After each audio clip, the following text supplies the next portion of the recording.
1, 2, 3, 4. Yeah, lovely. Are you ready?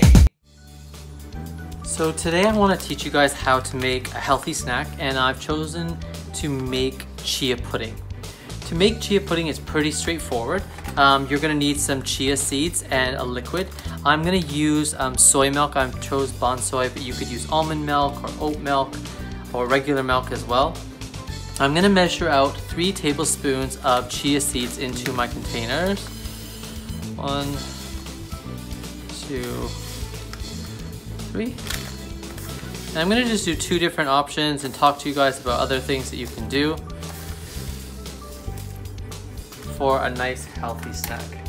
So the next thing I'm going to do is I'm just going to open up my milk, and I'm going to measure for every tablespoon you want 1/4 cup of milk. So I'm going to put in 3/4 cup of soy milk in with these chia seeds.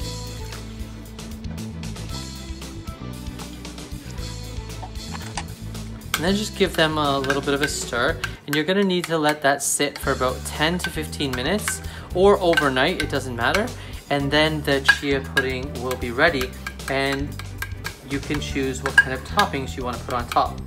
So I've just prepared a variety of options for us to choose from here. I've got some banana. I thought I would do one with banana. I'm gonna mix the banana one in with the soy milk right now. So I'm just gonna try and soften up my banana by squeezing it a little bit. It might pop open, that's all right. I'm gonna take my measuring jug, pop it inside of there. And I wanna just mash up my banana so it's really mixed up. And I'm gonna add in here about a teaspoon of cinnamon. And I'm gonna add that into my chia pudding mixture. Now, if you want, and I would highly recommend, you should probably put some kind of sweetener inside your chia puddings as well. So I've got some honey. I'm just gonna put in about a tablespoon of honey into each one of these.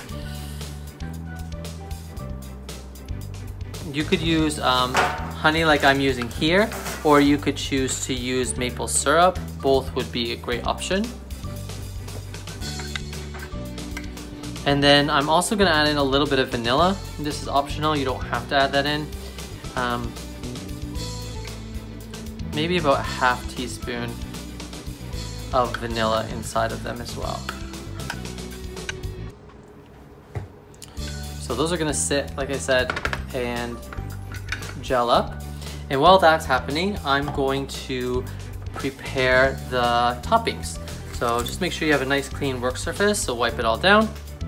And then I'm gonna do a tropical one. So I've grabbed a mango. Just gonna grab a knife here.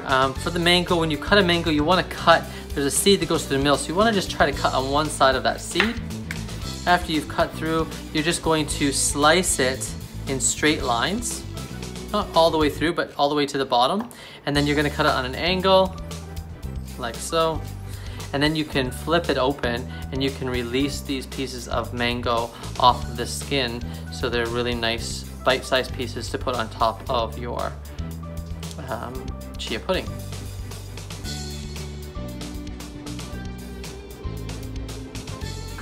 I'm gonna add that with some of the pineapple I've already pre-cut on the side here. And then I'm also gonna add one more thing for my tropical fruit, which is gonna be kiwi.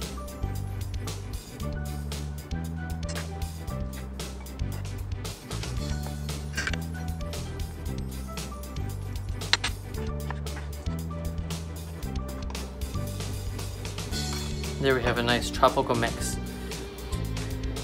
In my second option, I'm gonna prepare just some berries. So I have some strawberries, blueberries, and blackberries. So I'm just gonna go ahead, again, just prepare them up by cutting them into quarters for my strawberries. So they're, again, bite-sized pieces. The blueberries are probably big enough, bite-sized already. These blackberries are really big, so you can go ahead, you can choose to leave them whole, or I'm gonna cut them in half. look really nice to go inside of my chia pudding afterwards. So I just let the chia pudding sit. I put mine in the fridge, but you can leave it on the counter. And now it's like a jelly, so it's easy to put the fruit on top. So I'm just gonna go ahead, grab my fresh fruit. I've got some mangoes, some pineapple, and some kiwi here for our tropical style chia pudding. I'm just gonna set them all on top. Try to cut them all into bite-sized pieces so they're easy for you to spoon up and enjoy later on. Then you can go ahead, you can pop the lid on top. You can put this back in the fridge and eat it later, or you can even freeze them and then let them thaw out the night before and enjoy them for breakfast or a snack at any time during the day. Same thing goes for the berries. I just got some blueberries, blackberries, and some strawberries. I'm just gonna put them on top here and then package it up for a nice little snack later in the day.